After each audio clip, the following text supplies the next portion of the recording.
j'espère que vous allez bien. Alors aujourd'hui, on va travailler les dérivés.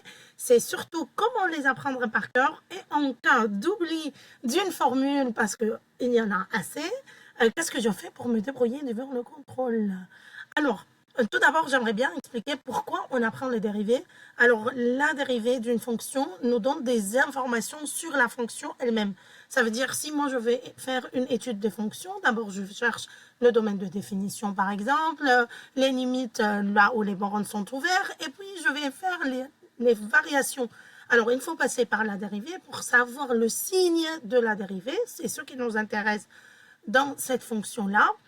C'est le signe de la dérivée pour voir ces variations. Alors là où la dérivée est positive, ça veut dire la fonction est croissante, et là où la dérivée est négative, la fonction est décroissante. Et maintenant, on va apprendre les formules, mais je veux bien que vous ne preniez pas trop la tête qu'il y a 11 formules à apprendre et tout ça. Je vais bien vous montrer une petite astuce au cas où vous oubliez une formule. Alors, comment se débrouiller? Allons-y. Alors, tout d'abord, j'aimerais bien préciser que c'est celle-là qui m'intéresse le plus. Je veux la mettre en tête. Maintenant, tout le reste, je vais les appliquer selon cette formule-là. D'accord? Donc, astuce pour mémoriser. Let's go! Retiens uniquement la formule suivante. X puissance n, la dérivée prime, égale à n x puissance n moins 1. OK?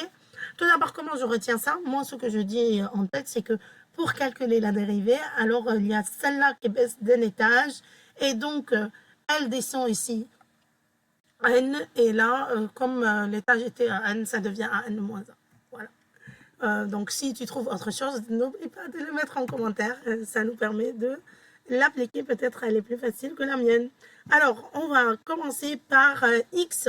Alors, pourquoi la dérivée de x est égale à 1? Si je veux appliquer la formule x puissance n, alors à ton avis, quel n, si je veux x, en fait, c'est pour prendre n égale à 1, d'accord? Moi, je veux appliquer la formule x puissance n' égale à n x n moins 1, et donc je trouve ici, pour appliquer à x, ça veut dire pour n égale à 1, je vais trouver 1 fois x, 1 moins 1, n'est-ce pas les amis? Ça me donne 1 fois x puissance 0, et tout ce qui est puissance 0, c'est égal à 1. Et voilà, c'est pourquoi la dérivée de x est bien égale à 1. Alors, on va continuer par ax plus b. Alors, on a ax plus b. Pourquoi la dérivée de ax plus b est égale à a? D'abord, la dérivée d'une constante b, donc b c'est une constante. C'est quoi une constante? C'est un nombre réel. Donc, la constante a une dérivée nulle. Maintenant, ax, je vais appliquer ça à x puissance n avec n égale à 1.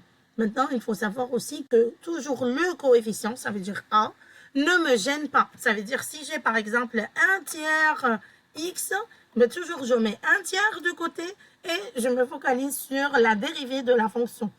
Si j'ai par exemple moins 4x puissance 5, mais le moins 4, le coefficient de x n'est pas gênant. Je vais le garder moins 4 et puis je vais faire la dérivée de x puissance 5. D'accord? Donc, vous faites comme ça. Maintenant, on revient à ax. Donc, comme on a vu tout à l'heure que la dérivée de x est égale à 1. Donc, ici, la dérivée de ax me donne a. C'est tout simplement. Maintenant, on va passer à celle de x puissance 2. Alors, pourquoi la dérivée de x puissance 2 est égale à 2x? On va voir et on va l'appliquer la formule x puissance n pour n égale à 2. Alors, ça me donne nx n moins 1. Pour n égale à 2, ça me donne 2x 2 moins 1. Ce qui fait 2x puissance 1. Et x puissance 1, d'habitude, on n'écrit pas la puissance quand elle est égale à 1. Et donc, ça me donne 2x. Maintenant, on passe à x puissance 3. X puissance 3, donc j'ai n égale à 3. Je vais appliquer la formule nx n moins 1, ce qui me fait 3x 3 moins 1, ce qui est égal à 3x puissance 2. Alors, la dérivée de x puissance 3 est égal à 3x puissance 2, mais ça n'est pas le plus important. Les amis, on va voir maintenant 1 sur x et racine de x, comment les retenir. Alors, comme vous savez qu'il y a la formule des puissances qu'on a appris en quatrième, qui sont nombreuses. Une parmi ces formules-là, c'est 1 sur a puissance n est égal à a puissance moins n. Ça veut dire quand la puissance est négative, je peux le mettre au numérateur, au dénominateur, pardon. Et quand la puissance est négative au dénominateur, ben, ça monte positif au numérateur. Alors ici, j'ai 1 sur x. En appliquant cette formule-là, ça me donne x puissance moins 1. Et maintenant, si je veux appliquer l'autre formule qui est x puissance n' est égal à nx n moins 1, je dois appliquer cette formule pour n égale à moins 1. Est-ce que vous êtes d'accord? Pour n égale à moins 1. Donc, ça me revient à faire la dérivée de x puissance moins 1 égale à moins 1, x puissance moins 1 moins 1 égale à moins 1 x puissance moins 2. Et en appliquant cette même formule, mais au retour, je vais le faire moins 1 sur x puissance 2.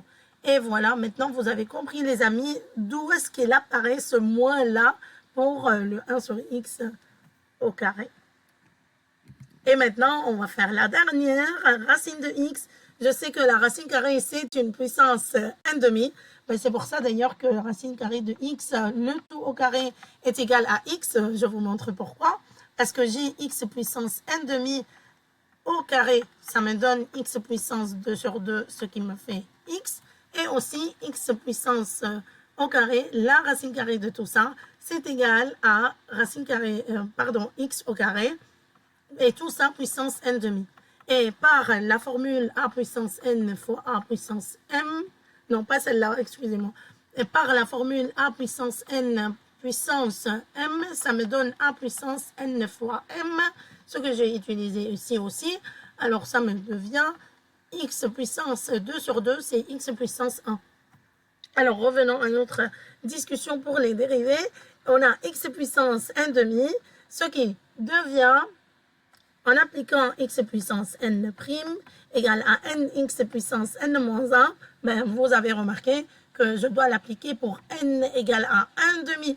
Et alors maintenant, x puissance n demi ou racine carrée de x' devient quoi? Devient 1 demi x puissance n demi moins 1. Et 1 demi moins 1 est égal à moins 1 demi. Donc ça devient 1 demi x puissance moins 1 demi. Et x puissance moins 1 demi, je le mets au dénominateur par la même formule qu'on a vue tout à l'heure. Ça devient 1 sur x puissance 1 demi. Et ça, c'est égal à 1 sur 2 racine carrée de x. Et voilà, maintenant, vous n'allez plus confondre est-ce que le moins là, c'est pour 1 sur x ou pour racine carrée de x. Alors, si tu y as besoin d'une petite aide durant ton examen pour comment retrouver ta formule en cas d'oubli, n'oublie pas cette astuce. Tu transformes tous les exposants pour exposant n, tu trouves n et tu appliques la grande formule la plus importante, x puissance n, nx, n-1. Et si le vidéo t'a aidé, n'oublie pas de liker. Allez, au revoir.